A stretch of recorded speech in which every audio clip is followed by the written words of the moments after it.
Maybe you've heard that the definition of luck is when preparation meets opportunity. But what you probably don't know is that this is actually a career theory from Stanford. Yes, it is called the planned happenstance theory. This theory takes a lot of pressure off our careers because it shows that you can't plan every move, right? Life is gonna happen. But if you're open and you're brave, doors can open for you that you never imagined. But here's the thing, you can create your own luck, and today I'm gonna show you how. Welcome to the Creating Opportunities podcast. This is the place where we help smart, ambitious professionals build authentic relationships for success in all areas of their lives. Why? Because people make life better.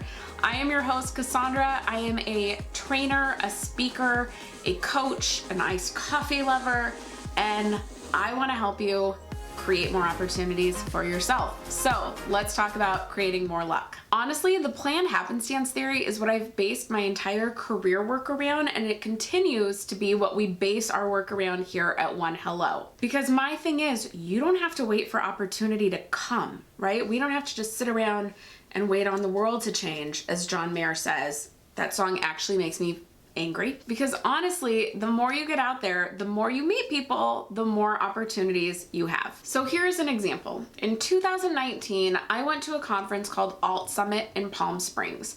It is a very female-driven, creative entrepreneur summit. And I was there because I was learning that a lot of creatives aren't on LinkedIn. And so I wanted to meet more creatives, talk to them about LinkedIn. And while I was there, I met a woman named Chrissy, who's from Wichita, Kansas. And Chrissy worked for an auto captioning startup at the time. And so the two of us kind of in this like techie world, her auto captioning's for video, I did YouTube, right? We start chatting. And during our conversation, I'm telling her how I've just started coaching these creatives on LinkedIn and that I love LinkedIn as a platform and that I actually, like, my dream at the time would be to speak at Social Media Marketing World or be a contributor to Social Media Examiner, because those are kind of the two big industry standards. They're owned by the same person. Social Media Examiner does Social Media Marketing World. It's a huge conference. I would love to be like seen in those spaces. I'm telling this to a woman who lives in Wichita, Kansas, right? I just think I'm sharing something with her. And here's where it gets weird, all right? I knew Social Media Examiner is run in San Diego. Social Media Marketing World takes place in San Diego every year. So why would I think a woman from Wichita, Kansas would be able to help me? I was just sharing with her what I wanted to do. And then this happened. She looks at me and says, "Oh, my friends," and names them, "are the two who work on Social Media Examiner and choose the contributors. I'd be happy to put you in touch. And my other friend who lives in Wichita, he's the one who chooses all the speakers for Social Media Marketing World. He's a great friend. I'd be happy to introduce you." In Wichita, Kansas? What? Like, never would I guess. How would I know, right? Now, Chrissy did go on to introduce me to all those folks, and I did end up emceeing a room at Social Media Marketing World the next year because of those introductions. Since then, we have become good friends. We've helped each other with different professional things. I went to Social Media Day Wichita, I think that's what it was called, back in June and spoke at her event there. We connected, right? I had no clue any of that would happen when I sat down with this woman.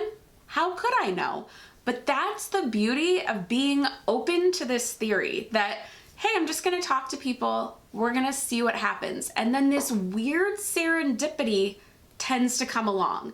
But there are some steps to how. So this is how you create your own, at least professional luck. But I think this could work in all areas of life. Number one, you need to be open. So this comes on two fronts. Number one, be open just as an attitude and a vibe and an energy you give off to the world. It sounds weird, it sounds real woo-woo, but we all know people that when you've met them, you're like, oh my gosh, they have such great energy. Like you're drawn. We say we're drawn to people, right? Because we are. They have an open energy. There are also people who have F off energy. When I'm in a bad mood, I can have real F off energy. And I can't bring that in with me to certain spaces, right? So make sure you have an open energy, just as you move through the world. It's gonna sound super silly. I feel silly even telling you this, but I know it's true. You might need to help your brain connect to this idea by saying out loud, I am open to new opportunities today, before you enter a room. Like, it sounds silly, but try it, see what happens, it'll work. But the second part of being open is be open to people. And what I mean by this is don't write anyone off. You do not know who other people know. I do not know who other people know, as witnessed by my interaction with Chrissy. How would I know that someone living in Wichita would have strong connections to the people in charge of social media marketing world? How would I know the people at social media marketing world have all these people working for them in Wichita, Kansas? Like, that's not what you think of, right? But if you're just open to talking to people and hearing their stories and then sharing with them yours, more opportunities come. Again, we don't know who they know. Drive that home every time you meet someone new. Remind yourself, I don't know who they know. Everyone can connect you to someone else. Okay, so the next piece, you need to know your goals and be open to sharing them. So I could have written Chrissy off in that moment and said, why am I going to tell this woman that I want to, speak at social media marketing world? She's not going to know anybody. But I decided to share it. And because I shared it, she could then connect dots and help me. Imagine if I had just been like, I don't know, I don't have goals, I just want to grow my business, and I didn't share.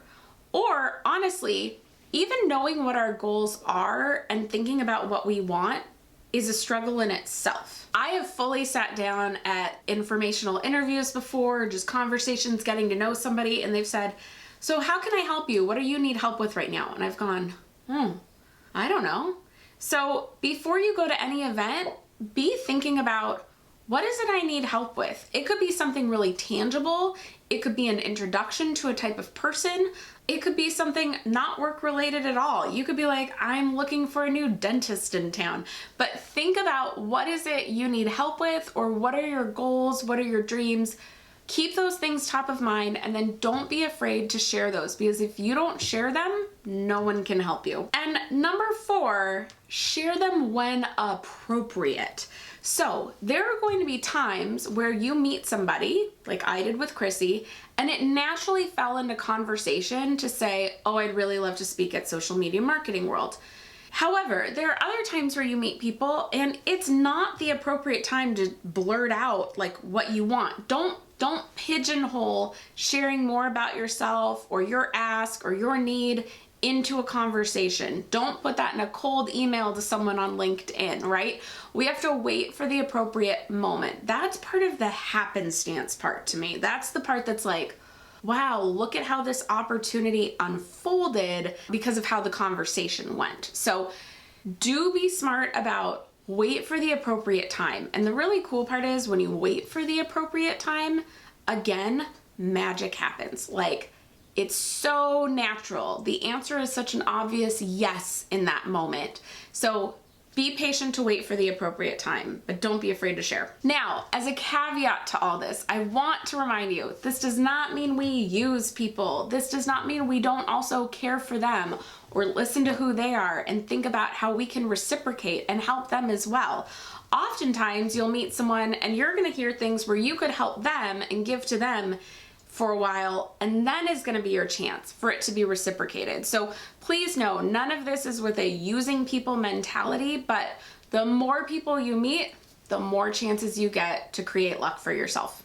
And if you need a place to start creating opportunities, LinkedIn is amazing for this, but I know a lot of people aren't sure what to say or how to reach out, and so I want to help you with that. We have a whole free guide of templates in the description box and in the show notes on, but what do I say? And it's all the connection messages you need to reach out to a variety of people in a variety of scenarios on LinkedIn. So you can start saying hello and start creating those opportunities for yourself. So if this video was helpful, I would love if you gave it a thumbs up, if you hit the notification bell and subscribed. And if you're thinking of doing this more in person, but saying hello and introducing yourself is awkward, well, I've got a video to help you right over here. You can go check that out, and I'll see you in the next one. Bye.